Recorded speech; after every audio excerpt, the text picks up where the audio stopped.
All right, so there's the headline. Housing jumps 19% as far as supply and listings go. Now, what does that mean in the overall scheme of things? Let's take a listen. Housing supply is building, which sounds great, right? But unfortunately, prices are still at record highs. Diana Olick is here with the latest data and what it'll take, Diana, to bring affordability back to the market. That's right, Kelly. That's the biggest question. Look, the number of active home listings jumped at the fastest annual pace on record in June, or at least since Realtor.com began tracking this 5 years ago, up close to 19%, and new listings finally surpassed typical pre-COVID levels. Markets seeing the biggest gain in supply are some of the once hottest pandemic plays. Austin inventory up close to 145% year over year. Phoenix up 113%, and Raleigh up close to 112. Markets still seeing a drop though in supply. Miami down 16%, Chicago down 13%. So Austin is up 145%.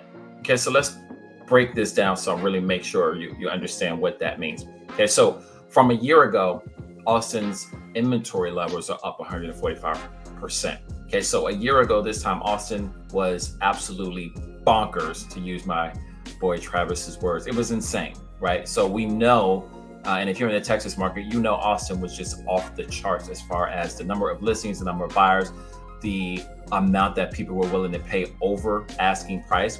And so all this demand for Austin has driven the prices through the roof. And now we're seeing a correction, right? Not a crash, but a huge correction, especially in Austin. Now, for us in Houston, we're also seeing a correction, not quite at the same level. And there are still areas, of course, that are flying off the shelf. When you put them on the market, homes are flying off the charts, right? There's a lot of cool down overall in Houston, and this is a good thing. I know interest rates are high right now, and that sucks for a lot of people, but we will get to the other side of this. Let's continue watching this video. Too excited that all this new supply is helping with prices. The median listing price hit another record high in June of $450,000. The annual gains are moderating slightly, but they're still up almost 17%. Part of that is because the share of larger, more expensive homes is rising, and that skews the numbers slightly higher.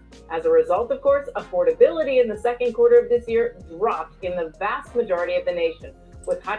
So let's take a look at this. 31% of average US wage. So to put that in context, guys, that means we used to have normal 20 to 25% of your wage would be a good number to keep it. 20, 25, depending on who you talk to. Okay. Well, now that number is now 31%. So 31% of my wages are now going just towards my home. That's it, right? Just towards the home. Not only are my home expenses gone up, my gas has gone up, all my living expenses have gone up. And so you take all that into account, which is leading us into the market that we're in right now. We are not in a seller's market. We're not in a buyer's market right now. We're not, right? We're in a much better market than we were 3 months ago, but we're not quite in a buyer's market just because of demand right now. So we are seeing a switch though. So if you're a buyer in this market, hang in there. Let's continue watching this. Higher prices and now much higher mortgage rates. The cost of owning the median priced home in Q2 required 31.5% of the average U.S. wage. That's the highest since 2007 and up from just 24% the year before. That's also the biggest jump in more than 2 decades. Lenders generally see 28% as the ceiling for lending, and that's why some potential home buyers today are no longer qualifying. All right, so she said 28%. The reality is most lenders go beyond that number, right? So that 28% number is a ideal number. The reality is most people are not at 28%. Okay, so depending on the loan program, you can go higher than that. So, she's giving you the ideal 28% front end DTI, all that kind of stuff.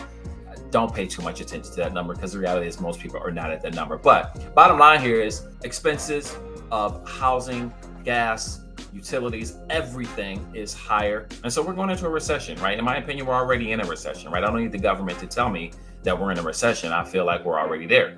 But in these trying times, there's always opportunity.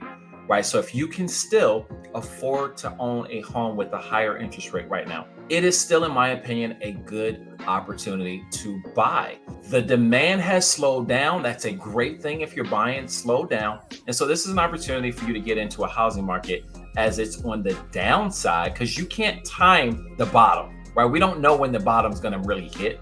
You can't time it. Right now is a good opportunity because demand is slowing, inventory is rising. Although rates are rising, yes, there may be an opportunity in the future for you to refinance that interest rate once it comes down. So that's just my take for today. Let me know what you think, and I'll see you guys on the next video.